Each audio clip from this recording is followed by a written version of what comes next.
बिस्मिल्लाहिर्रहमानिर्रहीम। मेरा नाम महमूद नियाज़ी है। अस्सलाम वालेकुम वरहमतुल्लाहि वबरकातुहू। ये जो नवाज शरीफ और उनकी पार्टी है ना, उनको अरबों का जो तर्ज हुकूमत है वो बहुत ज़्यादा पसंद है। अब आप पूछेंगे कि क्यों? उसकी दो वजूहात हैं। एक तो वहाँ पे बादशाहत है और दूसरा जो है ना, वहाँ पे मुकम्मल तौर पे मीडिया वो कंट्रोल्ड है। आप शुमाली कोरिया की मिसाल ले लें या आप अरब दुनिया की मिसाल ले लें, ये जो फितरतन या ज़हनी तौर पे ना ये बादशाह हैं। पहले भी नवाज शरीफ ने कोशिश की थी कि उनको अमीरुल मोमिनीन डिक्लेयर कर दिया जाए और वो फॉर एवर पाकिस्तान के जो है वो अमीरुल मोमिनीन बन जाएं और उनको कोई कुछ भी न कहा जाए। यानी आप हैरान होंगे कि एक 3 दफ़ा वज़ीर आज़म रहने वाला शख्स वो खुली महफिल में कह रहा है, रिकॉर्ड पे मौजूद है, कि अगर मेरे इखराजात मेरी आमदनी से ज़्यादा हैं तो तुम्हें क्या। अब अंदाज़ा करें ना कि जी ठीक है, मेरे इखराजात, मेरी लंदन में जायदादें हैं, सऊदीया में जायदादें हैं और मेरे पास कोई सबूत नहीं है कि मैंने वो पैसे कहाँ से लिए हैं या कैसे कमाए हैं, तो इस बात से अदालत को क्या लेना देना, ये लोगों को क्या लेना देना। यानी आप छोटे से मोहल्ले में देखते हैं ना, एक घर जो नॉर्मल सा होता है, दरमियाना सा होता है या गरीब कह लें, तो आप अचानक देखते हैं कि उनके जो है ना वो जो लिविंग स्टाइल है वो चेंज हो गया है। यानी उनका घर जो है ना, वो उनके खाने पीने की चीज़ें, या उनके पास गाड़ी आ गई है, या उनका रहन सहन, तो फितरती तौर पे जो मोहल्ला है वो हैरान होता है कि यकदम इन्होंने क्या किया है या इनके साथ क्या हुआ है। मैं आपको मिसाल दूंगा कि हमारे जो बड़े प्यारे प्यारे नौजवान हैं ना, वो आजकल जो है वो पाकिस्तान छोड़ के बाहर जाते हैं, ठीक है जी, और आप देखते हैं कि 1 साल या 2 साल बाद उनके घर के हालात बदल जाते हैं। वो बिल्कुल फितरती होते हैं, बिल्कुल हलाल के होते हैं और ज़बरदस्त होते हैं। उनके पीछे उन नौजवानों की कुर्बानी होती है कि वो अपना मुल्क छोड़ते हैं, अपने वालिदैन छोड़ते हैं, अगर शादीशुदा हैं तो बीवी बच्चे छोड़ते हैं और 7 समंदर पार जाकर मेहनत मजदूरी करते हैं। और फिर आपको पता है कि जिधर वो जाते हैं उनकी करेंसी जो है वो बड़ी हैवी है, वरना उनको तो बेचारों को हजार रुपये मिलता है या 1200 या 1300। मसला यह है कि 1 रियाल मिलता है, वो 1 रियाल 76 रुपए का है, उनको 1000 रियाल मिलता है। अब सऊदी और कतरी तो उनको 1000 रुपये दे रहे हैं, 1000 रियाल, लेकिन जब वो पाकिस्तानी रुपयों में कन्वर्ट होता है वो 76,000 हो जाता है। तो आप देखते हैं कि उनके हालात जो है वो चेंज हो जाते हैं। और समझ में आने वाली बात है, समझ में आने वाली बात होती है कि बच्चा बाहर गया है और उसने वहाँ मेहनत की है, उसने रियाल भेजे हैं, और जो है ये आप अपने देहातों में देख लें, कोई इंग्लैंड चला जाता है, कोई सऊदी, ज़्यादातर तो हमारे ये अरब ममालिक में जाते हैं। लेकिन सियासतदानों के साथ ये मामला नहीं है। सियासतदान पब्लिक फिगर होता है, उसकी जो है ना वो यकदम वो इतनी तरक्की कर ले।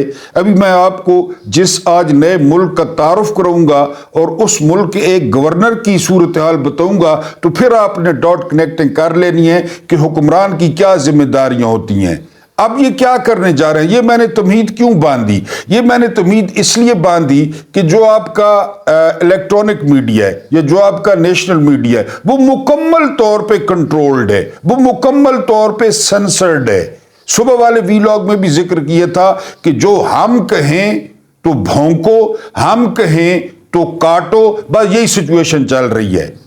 वो अरबपति या खरबपति मालकान भी कंप्रोमाइज्ड हैं क्योंकि उन्होंने इश्तिहार लेने होते हैं, उनका पेट नहीं भरता। जो एंकर्स हैं वो अपनी 50-50 लाख की जो है वो नौकरी नहीं छोड़ सकते, वो भी वही करते हैं। पहले मालकान की ट्यूनिंग की जाती है, फिर उसके बाद मालकान अपने मुलाजमों की ट्यूनिंग करते हैं। मुकम्मल तौर पे सेंसर्ड है, ये मुकम्मल तौर पे कंट्रोल्ड है जो है वो इलेक्ट्रॉनिक मीडिया। अब प्रॉब्लम आ रहा है डिजिटल मीडिया, और डिजिटल मीडिया आप यानी टिकटॉक से लेकर आप यूट्यूब, आप इंस्टाग्राम, आप व्हाट्सएप, आप ट्विटर या एक्स, आप यहां पे देख लें, आम लोगों के हाथ में मोबाइल है।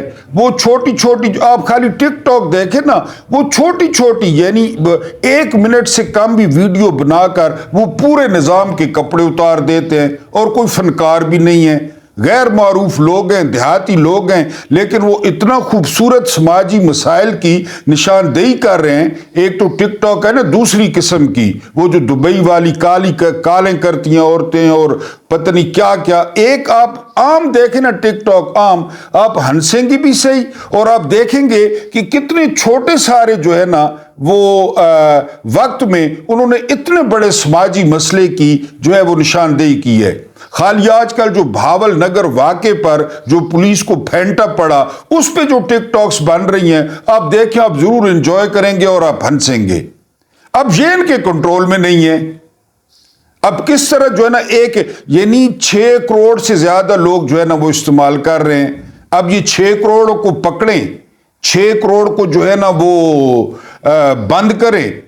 अब इन्होंने क्या सोचा है, इन्होंने बार बार आपको बता चुका हूं कि आईना देखते हैं ना, शक्ल नजर आती है बुरी, तो यार शक्ल की थोड़ी डेंटिंग पेंटिंग करें, थोड़ी जो है ना वो कम कर दें खाना, हराम खाना। नहीं, ये नहीं करेंगे, वो शीशे ही तोड़ देते हैं। अब ये क्या मंसूबा बना रहे हैं पता है आपको? मंसूबा ये बना रहे हैं कि जी नेशनल मीडिया तो कंट्रोल्ड है, सेठ तो कंट्रोल्ड है, लेकिन ये छोटे छोटे देहातों में, छोटे छोटे शहरों में और मेरे जैसे खासकर 2-2 टके के लोग जो है वो गरीब लोग हैं, जो अपनी आवाज लोगों तक पहुंचाते हैं, लिहाजा अब सोशल मीडिया ही बंद कर दिया जाए।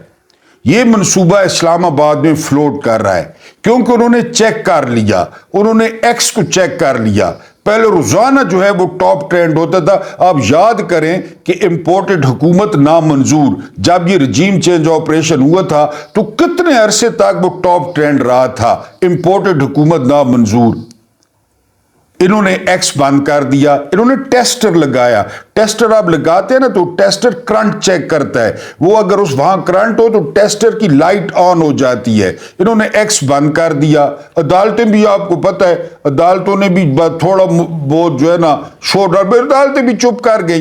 लोग पहले चुप थे, अब ये वार करने जा रहे हैं सोशल मीडिया पे। और सोशल मीडिया के साथ दुश्मनी क्या है? सोशल मीडिया के साथ ये दुश्मनी है कि कई एंकर्स को इन्होंने नौकरी से निकलवाया, बल्कि मुल्क से भी निकलवाया। उन एंकर्स ने क्या किया, लोग उनको सुनना चाहते थे, लोग उनको पसंद करते थे, वो यूट्यूब पे आ गए।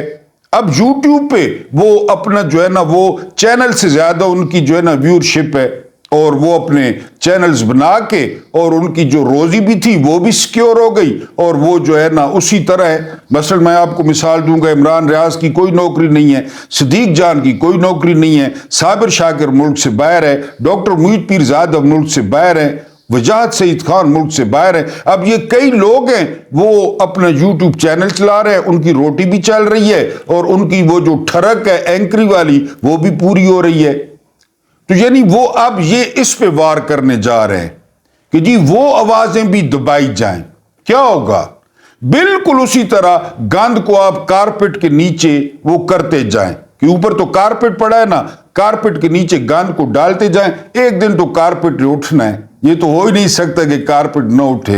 बहरहाल अब ये मकरू मंसूबा जो है वो सामने आया है कि जी सोशल मीडिया को बंद कर दिया जाए, सोशल मीडिया पर पाबंदी लगा दी जाए। और जिस तरह कौम ट्रेन हो चुकी है, वेरी सॉरी टू से, ये कहने पर मैं माजरत खा हूं कि जितनी कौम ठंडी हो चुकी है तो वो ये भी बंद कर देंगे और लोग जो है वो चुप करके, हालांकि कितने लोगों का अब रोजगार वाबस्ता हो गया है इसके साथ। खाली आप ऑनलाइन देखें, लोगों का ऑनलाइन बिजनेस और पता नहीं क्या क्या, 12 लोग जो है वो कमा रहे हैं, अपनी कोई रोजी रोटी माड़ी मोटी जो है ना वो चला रहे हैं। लेकिन मैंने बताया है कि इनका मिजाज, ये अरबों को देखते हैं तो बड़ा इनको रश्क आता है कि हम जो है ना इनकी तरह हों, हम मोहम्मद बिन सुलेमान की तरह हों, हम जो है वो अमीर कतर की तरह हों कि जहां पे बिल्कुल सन्नाटा, यानी बिल्कुल सन्नाटा हो, हम जो चाहे करें और हम जो चाहे जो है वो इस मुल्क के साथ करें। अगर मेरे खर्चात मेरी आमदन से ज्यादा हैं तो तुम्हें क्या, ये तो बादशाही कह सकते हैं। लिहाजा अब आप तैयार रहें, सोशल मीडिया जो है वो बंद करने ये जा रहे हैं। सुना है कि मई में इनका प्रोग्राम है, मई में इन्होंने बड़े बड़े कोई फैसले लेने हैं, लिहाजा उससे पहले ये सोशल मीडिया बंद करेंगे। کیونکہ میں نے بتایا کہ ابھی جو ہے نا وہ ہر کوئی سولر کی طرف، میں بھی قیمتوں کا پتہ کر رہا تھا سولر کا، لوگ سولر کی طرف بھاگ رہے تھے، کل سے سن رہے ہیں کہ سولر پہ وہ بھاری ٹیکسز عائد کیے جا رہے ہیں۔ کس دن یہ سانس لینے پر ٹیکس لگاتے ہیں، کس دن یہ واش روم جانے پر ٹیکس لگاتے ہیں، اس کا انتظار کریں، کیونکہ وہ انہوں نے ٹیسٹر لگا دیا ہے اور وہ جو ہے وہ سارا کچھ کرتے جا رہے ہیں، مزاحمت ہے نہیں، لوگ چپ ہیں۔ لوگوں کے پاس ایک راستہ تھا، پھر یہ کہتے ہیں ٹی ٹی پی بن گئی، پھر یہ کہتے ہیں لوگوں نے بندوق اٹھا لی۔ ایک راستہ تھا لوگوں کے پاس پرامن انقلاب کا، جس کو عمران خان نے انقلاب قرار دیا تھا، وہ تھا 8 فروری۔ لوگوں کے پاس آپشن تھا، 5 سال بعد لوگوں کو موقع ملا، لوگوں نے اپنے دل کی بھڑاس نکال دی، وہ راستہ بھی اب انہوں نے روک لی ہے۔ اور وہ راستہ روکنا پھر اس کا انجام کیا ہوتا ہے مجھے بتانے کی ضرورت نہیں ہے، یعنی لوگوں نے پرامن طور پہ اپنی مرضی کا اظہار کیا، انہوں نے وہ راستہ بھی بند کر دیا۔ بہرحال ہمارا اور آپ کا امید ہے کہ جلدی رابطہ جو ہے وہ کٹ جائے گا۔ آپ نے محمود نیازی نامی فقیر کو یاد رکھنا ہے، اور کبھی کبھی نام یاد آ جائے تو دعا بھی کر دینی ہے، کیونکہ یہ سوشل میڈیا جو ہے وہ بند کر رہے ہیں۔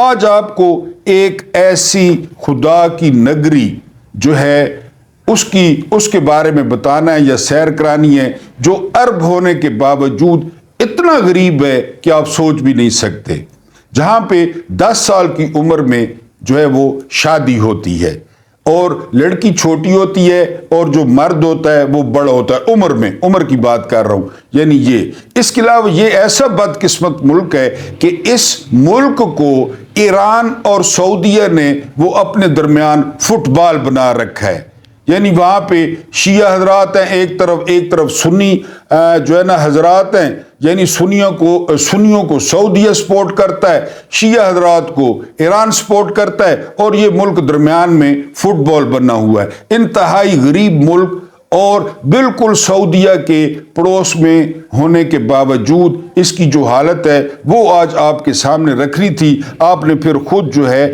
وہ جائزہ لینا ہے۔ مغربی ایشیا کا ایک ایسا ملک جس میں لڑکیوں کی شادی صرف 10 سال کی عمر میں کر دی جاتی ہے، جنوبی عرب کا ایسا ملک جو غریب ترین مانا جاتا ہے۔ اس کے علاوہ وہ کون سی حرکت ہے جس کی وجہ سے ان کا یعنی عورتوں کا سر قلم کر دیا جاتا ہے، وہ بھی آگے آپ کو بتاؤں گا۔ ایسا عرب ملک جو سب سے زیادہ گندے پانی کے ذخائر رکھتا ہے، زہریلے۔ اس کے علاوہ یہ واحد ملک ہے جہاں بیک وقت 2 حکمران حکمرانی کرتے ہیں۔ مریم اورنگزیب والے 2000 روپے یہاں پہ 2 حکمران ہیں، اور یہاں پہ سعودیہ کی طرح اسلامی قانون نافذ ہے، چور کے ہاتھ کاٹے جاتے ہیں، قاتل کا سر اڑایا جاتا ہے، یہ ساری جگہ۔ اس ملک کی تاریخ لاکھوں سال پرانی ہے، لاکھوں سال۔ دنیا کی اولین تہذیب و آباد کاری والی جگہ ہے یہ، جس کا میں ابھی آپ کو بتاؤں گا۔ اس شہر کی بنیاد سیلاب نوح جب اترا، وہ پانی اترا تو اس کی بنیاد رکھی گئی تھی۔ اس کے علاوہ اس شہر کی جو بنیاد تھی وہ رکھی تھی حضرت نوح علیہ السلام کے بیٹے نے، اور یہ حکم حضرت نوح علیہ السلام نے اپنے بیٹے کو دیا تھا کہ وہ اس ملک کی یا اس شہر کی بنیاد رکھے۔ واحد ملک یعنی دنیا عرب کا جہاں پہ بادشاہت نہیں ہے اور جہاں جمہوری نظام وہ نافذ ہے۔ جنوبی ایشیا میں موجود عرب ملک یمن کی ہم بات کر رہے ہیں۔ اس کے بارے میں آپ کو مزید ڈیٹیل بتاتا ہوں۔ یمن کا ذہن میں نام آتے ہی ایک شخصیت کا نام جو ہے وہ آپ کے ذہن میں آئے گا، اویس کرنی کا، بلا شبہ، لیکن آج ہم نے اس کا سیاسی جائزہ لینا ہے۔ یمن کا جو ہسٹوریکل ویلاگ ہے وہ علیحدہ ہوگا، لیکن اب جو یمن کی سیاسی حالت ہے اور یمن کے ساتھ جو کچھ ہو رہا ہے اس پہ آج ہم نے آپ کو ڈیٹیل بتانی ہے کہ یمن کتنا بدقسمت ملک ہے۔ اس کے علاوہ جی عرب جزائر کے آخر میں واقع ایک اسلامی ملک ہے، یہ جو جزیرہ ہے نا اس کا بالکل اینڈ ہے یہ یمن۔ عرب دنیا کا ایک آزاد اور خود مختار ملک ہے، اس میں کوئی شک نہیں ہے۔ سرکاری نام ریپبلک آف یمن ہے، یہ عربوں میں کسی کا بھی نہیں ہے۔ دی ریپبلک آف یمن اس کا سرکاری نام ہے۔ اس کا رقبہ ہے جی 5,27,565 مربع کلومیٹر، یہ اس کا رقبہ ہے یمن کا۔ دنیا کا رقبے کے لحاظ سے یہ 50واں بڑا ملک ہے، یعنی جو 200 یا 204 ملک ہیں ان میں 50واں نمبر یمن کا ہے۔ کل آبادی اس کی جو ہے وہ 34.4 ملین ہے، 34 یعنی 3 کروڑ سے زیادہ اس کی آبادی ہے۔ آبادی کے لحاظ سے دنیا کا 40واں بڑا ملک ہے، 40واں۔ یمن کی تاریخ کی بات کی جائے تو یہ ہزاروں سال پرانا ہے۔ ظاہر ہے آپ نے جس طرح میں نے اویس کرنی کا ذکر کیا اور پھر ابرا آپ جانتے ہیں جو کعبہ کو معاذ اللہ گرانے آیا تھا وہ بھی یمن سے تھا۔ اس شہر کو حضرت نوح علیہ السلام کے بیٹے نے آباد کیا، پہلے بتایا ہے۔ سیلاب نوح اترنے کے بعد حضرت نوح کے حکم سے حضرت نوح علیہ السلام کے بیٹے نے وہ اس کو یہ بسایا۔ یمن کی کسی دور میں عیسائیوں کا گھر رہا، یہاں پہ بہت زیادہ جو ہے وہ عیسائی تھے۔ 7,000 سال پرانی تہذیبوں اور ثقافتوں کے سنگم پر موجود ہے، 7,000 سال۔ یمن ملکہ سبا اور ملکہ شیبہ جیسی شخصیات کا گھر رہا، یعنی یہ ملکہ سبا سلیمان علیہ السلام کی بادشاہت پر تحائف کا قافلہ لے کر صدیوں پہلے جو ہے نا روانہ ہوئی تھی۔ آپ اندازہ کریں سلیمان علیہ السلام کی بادشاہت پر ملکہ سبا جو ہے وہ تحفے لے کر گئی تھی صدیوں پہلے۔ یہ موچا کی بندرگاہ سے کافی برآمد کرنے والا سب سے بڑا ملک تھا۔ موچا بندرگاہ ہے، وہاں سے یہ کافی برآمد کرتے۔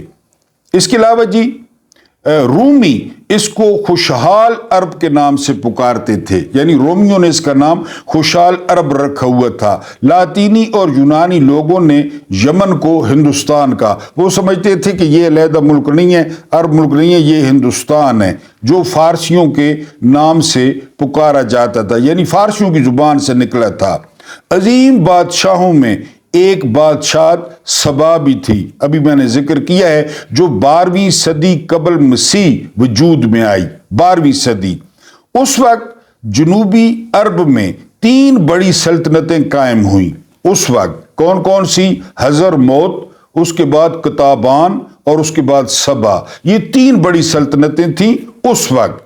750 قبل از مسیح میں یہاں جو ہے وہ کہ ہماریوں کا قبضہ ہوا، ہماریوں کا، جس کی وجہ سے یمن میں عیسائی اور یہودی مذہب کی جڑیں مضبوط ہو گئی، یعنی ہماریوں کی وجہ سے یہاں یہودی اور عیسائی آ گئے۔ اس کے بعد کیا ہوا؟ 630 عیسوی میں یمن میں اسلام کی آمد ہوئی، 630۔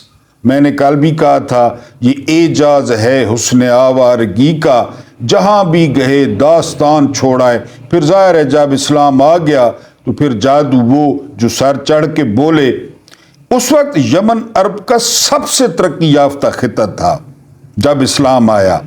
اس دور میں کئی یمنیوں نے اسلام قبول کر لیا۔ اسلام آنے کے بعد پھر سارے یمن میں آہستہ آہستہ اسلام پھیل گیا، اور یہودی اور عیسائی نجران کے علاقے میں، ان کا ایک علاقہ مخصوص ہو گیا نجران، وہ وہاں پہ اکٹھے ہو گئے اور وہیں پہ رہنے لگے۔ اس کے بعد یمنی قبائل نے مصر، فارس، اندلس، اناتولیا، عراق اور شمالی افریقہ میں اسلام کے پھیلاؤ میں بڑا اہم کردار ادا کیا، یعنی جو یمنی جوان تھے، یمنی فوجی تھے، وہ اسلامی فوج میں شامل ہو کر ان ملکوں کی فتح میں انہوں نے بڑا کردار ادا کیا۔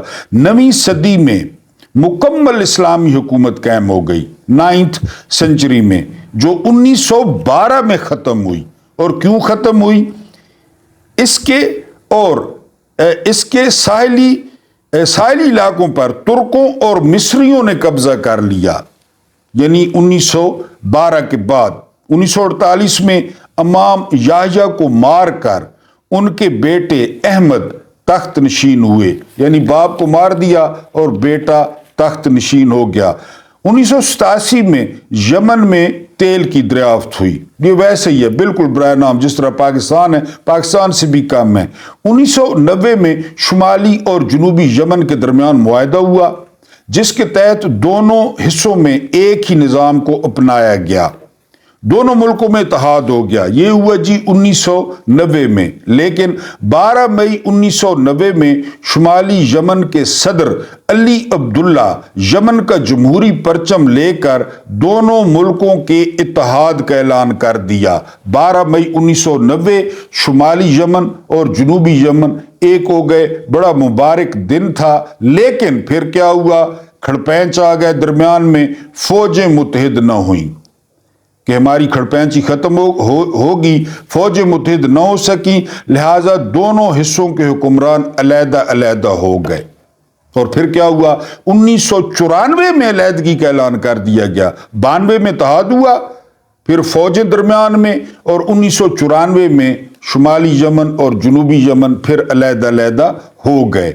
ठीक है जी, दोनों मुल्कों की फौजें एक दूसरे के खिलाफ थी पहले दिन से। शुमाली यमन की फौज ने जनूबी यमन के कई हिस्सों पर कब्जा कर लिया। फिर क्या हुआ, जनूबी यमन को सऊदीया की हिमायत हासिल थी। मैंने अपने इंट्रो में बताया, चूंकि यहां सुन्नी मुसलमानों की तादाद ज्यादा थी। शुमाली यमन को ईरान की सपोर्ट हासिल थी। क्योंकि शुमाली यमन को 7 जुलाई 1994 यमन की फौज ने हथियार डाल दिए, और ईरान की हिमायत इसलिए हासिल थी कि वहाँ पे ज़्यादातर जो है वो शिया बरादरी थी और वो इस्माइली फ़िरके से ताल्लुक़ रखते थे। इस जंग में 80,000 लोग मारे गए। देखा है ना, उधर ईरान और उधर सऊदीया, और 80,000 यमनी जो है वो मारे गए यहाँ पे। उसके बाद क्या हुआ जी, यमन में अब 2 हुकूमतें कायम हैं। अब यमन में 2 हुकूमतें कायम हैं, जिसकी वजह से मुल्क फसाद की जद में है। शुमाली और जनूबी पहले बता चुका हूँ। यमन का शुमार दुनिया के खतरनाक तरीन ममालिक में होता है। जाहिर है हर वक्त जंग होती है। यमन मशरक़ वस्ता का एक जजीरा नुमा मुल्क है, पहले बता चुका हूँ। इसके शुमाल में सऊदी अरब, मशरक़ में ओमान, ऐन वाला ओमान, उर्दन वाला नहीं, जनूब में बहरा अरब, और मगरिब में रेड सी, बहरा एमर है। 2000 किलोमीटर लंबी साहिली पट्टी मौजूद है, जिस पर कभी तुर्की या मिस्र का कब्जा था। इस मुल्क में 2200 जजीरे मौजूद हैं। यमन में 2200 जजीरे मौजूद हैं। सबसे बड़ा जजीरा स्कूत्रा है, यानी जजीरे का नाम है, जो 170 मुरब्बा किलोमीटर का है। यानी ये जजीरा स्कूत्रा ये 170 मुरब्बा किलोमीटर का है। यमन अरब दुनिया का सबसे गरीब मुल्क माना जाता है। सबसे खराब और गंदे पानी के ज़खायर यमन में हैं। 5 लाख से ज्यादा वो लोग ग़ज़ाई कमी के जो है वो शिकार हैं। अब ये सुनना है दिल पे हाथ रख के, 2018 में 90,000 बच्चे भूख से मर गए। ये सऊदीया का पड़ोसी है, जहाँ पे रेसलिंग हो रही है, बॉक्सिंग के टूर्नामेंट हो रहे हैं, और रियाज में शराब खाना भी खुल गया है, न्योम सिटी भी बन रहा है, अरबों डॉलर, और मुकाबले हुस्न भी हो रहे हैं, और एशियाई खेलें भी हो रही हैं। बहुत कुछ हो रहा है। लेकिन जाहिर है क़यामत ने आना है, और फिर क़यामत खुद आकर ऐलान करेगी, खुद आकर ऐलान करेगी कि मेरा आना क्यों जरूरी था। तुम लोगों ने अब अंत मचा दी है, अब तुम लोग इस काबिल नहीं हो, तो वो खुद बताएगी आकर। अब देखिए, मैं दोबारा बताता हूं, 2018 में 90,000 बच्चे खुराक की कमी की वजह से मर गए। अगर तुम्हारा पड़ोसी भूखा हो, याद रखे ना, ये सऊदीया के बिल्कुल साथ अटैच होता है। इसके अलावा जी सबसे ज्यादा जो अरब नस्ल है, और इसके अलावा यमन बुनियादी तौर पर इस्लामी मुल्क है। 97.5 जो है वो फीसद यहाँ पे मुसलमान है, 65% सुन्नी इमाम शाफी को मानने वाले, 35% शिया मुसलमान इस्माइली फिरके को मानने वाले। कौमी और सरकारी ज़ुबान यहाँ की जो है वो अरबी है डेफिनेटली। और सालाना बारिशें 1 मिलीमीटर से 7 मिलीमीटर न होने के बराबर। मुल्क के कई इलाकों में कई सालों से बारिशें नहीं हुई। अरब जजीरे का सबसे बड़ा मुल्क यानी और दारुल हुकूमत और बड़ा शहर यानी इस जजीरे का या यमन का सबसे बड़ा और सबसे तारीखी शहर सना, स्वाद से शुरू होता है, नून ऐन और अलिफ, बड़ा तारीखी शहर है। आपको किताबों में इसका जिक्र मिलेगा सना का। दुनिया का कदीम तरीन शहर है, हजारों साल पुराना ये सना, और ये बहुत बड़े पहाड़ी सिलसिलों में घिरा हुआ है यमन। इसके अलावा जी यहाँ पे जो जबल शेब है, जबल शेब पहाड़ी सिलसिला है, ये दुनिया का बुलंद तरीन, किस तरह कि ये सतह समंदर से 12,050 मीटर ऊंचा है। सतह समंदर से आप खुद अंदाजा कर लें, 12,050 मीटर ये पहाड़ी सिलसिला सतह समंदर से ऊंचा है। उसके बाद जी सना दुनिया का सबसे ऊंचा शहर है। अभी मैंने आपको बताया अगर औरत पर्दे के बगैर निकलती है यानी सिर्फ उसका मुंह, उसकी इजाजत है, कोई भी जिस्म का हिस्सा वो नंगा होगा तो उसको जो है वो सजा दी जाएगी। पर्दा बहुत सख्त है। इसके अलावा अगर कोई बाहर से भी आए, स्याह यानी आप वो दुबई, सऊदीया, ओमान, ये नहीं, अगर कोई बाहर से भी आए तो वो सिर्फ अपना मुंह नंगा रख सकती है, बाकी कोई हिस्सा नजर नहीं आना चाहिए। ये इनका यमन का जो है वो आइन है। कोई बाकायदा दरिया नहीं यमन में। तमाम इन्हिसार वो ज़राअत और सनत पर है। सनत बराए नाम है, वही ज़राअत है। 60% आबादी वो गुर्बत की लकीर, 60% आबादी गुर्बत की लकीर से नीचे है। 80% आबादी को 2 वक्त का खाना नसीब नहीं होता।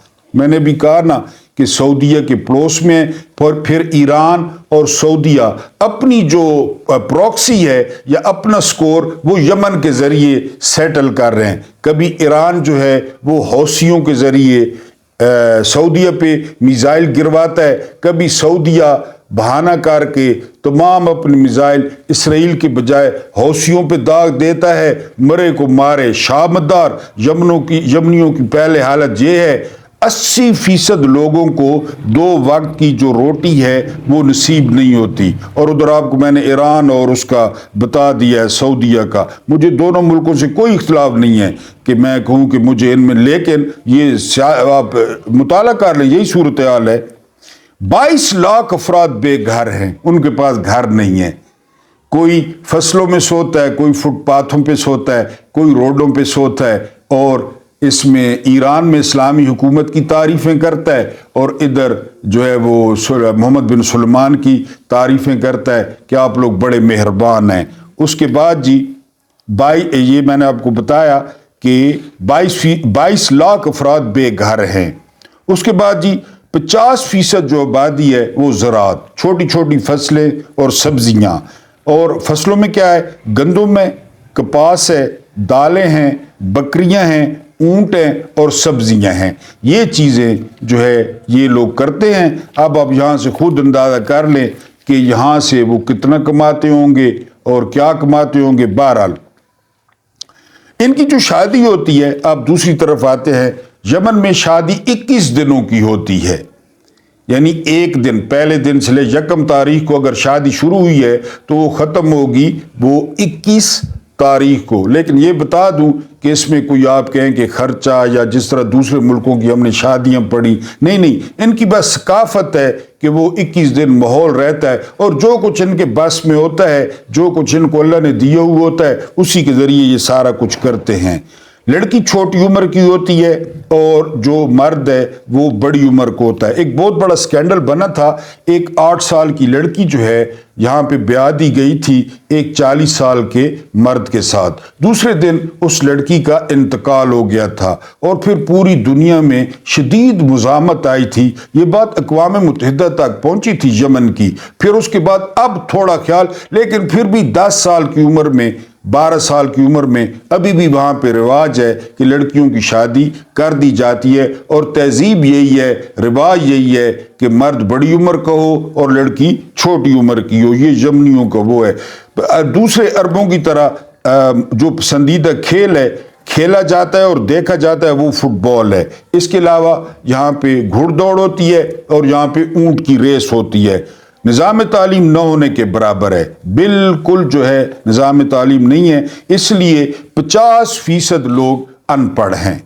यानी जो 50% पढ़े हुए ना वो भी कोई साइंटिस्ट नहीं है, वो बात थोड़ा बहुत गुजारा कर लेते हैं। 50% लोग यहाँ पे टोटली अनपढ़ हैं। इसके अलावा जी शुमाली यमन बेहतर है, उसको ईरान की सपोर्ट हासिल है। इधर तो चूंकि ये जनती है ना सऊदीया वाले, जिस इलाके को सऊदीया की सपोर्ट हासिल है उसकी हालत बहुत माड़ी है जनूबी। जिस शुमाली वो ईरान पढ़ाई और मामलात में नहीं, पढ़ाई इसलिए कि वो शुमाली इलाके, शुमाली यमन के लोगों को बड़ी आसानी से ईरान आने देता है, उन्हें पढ़ने देता है, वहाँ पे उनको सहूलतें देता है। तो वहाँ पे जो शुमाली यमन है उसका जो लिटरेसी रेट है, खानदगी की शरह वो ज़्यादा है और वो है ईरान की वजह से। उसके बाद जी 2004 में जो है वो पहली यहाँ पे हौसी बगावत हुई। 2004 में जो भी मैंने जिक्र किया था सऊदीया पे, बदरुद्दीन ने ये शुरू की। एक हौसी था, हौसी कबीला है, एक हौस कबीला है, उसके रहने वालों को हौसी कहते हैं। मैं जिस तरह न्यादी कबीले से हूं इसी तरह वो कबीला है। तो बदरुद्दीन ने पहली बगावत की और फिर क्या हुआ जी, यमन के जो है वो 17 सूबे हैं टोटल इंतजामी तौर पे। अब यहाँ का जीडीपी आप खुद देख लें, इसका जो जीडीपी है वो 21.5 मिलियन डॉलर्स है। 21.5 मिलियन डॉलर। यहाँ पे आपके किसी भी अमीर बंदे के पास इससे ज्यादा पैसे होंगे जितना यमन का जीडीपी है। मैंने आपको बताया ना हालत बहुत माड़ी है। ग्रोथ रेट मुलाहिदा करें, यानी अल्हम्दुलिल्लाह सुम्मा अल्हम्दुलिल्लाह बाजवा साहब की कोशिशों से जो है वो पीडीएम आ गई, पीडीएम का कुतखाना आ गया और हमारी भी पहले माइनस पे गई ग्रोथ और अब जीरो पे है। क्यों याद आया? क्योंकि यमन की जो ग्रोथ है वो है 0.8, यानी 0 पॉइंट जो है वो 8% इसकी ग्रोथ है। और जिस तरह मैंने कहा कि अब हमारी भी यही है, आप फिक्र न करें, यमन की फिक्र को छोड़ें। और इसकी जो करेंसी है वो है जी रियाल, यानी रियाल है। और मजे की बात, आप यहां से इसका अंदाजा करें भैड़ी हालत का कि इनका रियाल हमसे कम है। यानी यमन की हालत का आप अंदाजा कर लें। वो आप देख चखते हैं ना सालन की, तो एक चम्मच या उंगली लगा के इस तरह चख लेते हैं या इस तरह पूरी देख चखी जाती है। तो इनकी आप करेंसी जो हमसे नीचे है, तो आप यमन का अंदाजा कर लें कि यमन की क्या हालत होगी। उसके अलावा पाकिस्तान से जो इसका फासला है वो 2060 किलोमीटर है। पाकिस्तान का और यमन का जो फासला है वो 2060 किलोमीटर है। ये आपको सैर करानी थी यमन की और आपको बताना था सऊदीया का और ईरान का बहुत गरीब मुल्क है। लेकिन मैंने आज इसका सियासी आपके सामने जायजा पेश किया क्योंकि हालात इस किस्म के हैं। यमन वो इजराइल को धमकी दे चुका है, यमन जो है वो बहर अरब में जहाज़ों को धमकी दे चुका है, यमन वो सऊदीया पे मिसाइल बरसा देता है, हौसी हो गए। इसलिए मैंने ये जो हालात हैं इस वजह से आपके सामने यमन रखा है। लेकिन जो इसकी असल, यानी जो ये असल यमन है अवैस करनी और अबरा, वो मैं इंशाल्लाह वो एक अलहदा वीलॉग करूंगा क्योंकि बहुत लंबा हो जाता है। आप शिकायतें करते हैं तो मैं तो बार बार रिक्वेस्ट कर चुका हूं 2 किस्तों में 3 किस्तों में देख लिया करें, कोई पाबंदी थोड़ा ही है। लेकिन तनकीद होती है, तनकीद करने वालों का बहुत बहुत शुक्रिया। तनकीद करेंगे तो मुझे कोई समझ आएगी और मैं जो है ना वो कोई अपना रास्ता सही करूंगा। बस ये है, अल्फाज का इस्तेमाल इखलाक के दायरे में रह कर किया करें, यानी वो दूसरे लोग भी पढ़ते हैं। बाकी आप जितनी तनकीद करें, अगर आप गालियां देने से खुश होते हैं कि आपको सेटिस्फेक्शन होती है तो उसकी भी कोई पाबंदी नहीं है। मैं वैसे फकीर आदमी हूं, मैं कौन सा मशहूर आदमी हूं, ये मुझे आपने अगर गालियां देने से आपको जो है ना वो शेख सादी को किसी ने कहा था कि जी एक बंदा आया कि फलां बंदा आपको गाली दे रहा था, तो जो है ना वो शेख सादी ने कहा कि कौन सी गाली, तो उस बंदे ने बताई। तो शेख सादी ने कहा था कि उस बंदे ने हवा में तीर छोड़ा, तुमने वो तीर पकड़ा और आकर मेरे सीने में ठोक दिया, क्योंकि मुझे तो पता ही नहीं था कि कोई मुझे गाली दे रहा था। तो अगर आप गालियों से भी खुश होते हैं, मुझे कोई इतराज नहीं, बस आप खुश हों, खुश रहें, तनकीद किया करें। अब आपको एक ईमान अफरोज उमर बिन अब्दुल अजीज वन एंड ओनली मैंने आपको जो है वो किस्सा सुनाना था इसी यमन का, कि जब उमर बिन अजीज ने जो है यहाँ पे वो गवर्नर बनाकर भेजा गया, थंबनेल पे आपने नाम पढ़ लेना है, यानी पाकिस्तानी सियासत को सामने रख के और यमन को भी सामने रख के, क्योंकि वो यमन के गवर्नर बन के आए थे इस्लामी हुकूमत में। तो जब वो यमन में दाखिल हुए ना, उनके पास एक घोड़ा था और जो है ना एक उनके पास जो है वो जानमाज थी और एक उनके पास यानी घोड़े पे एक लोटा था।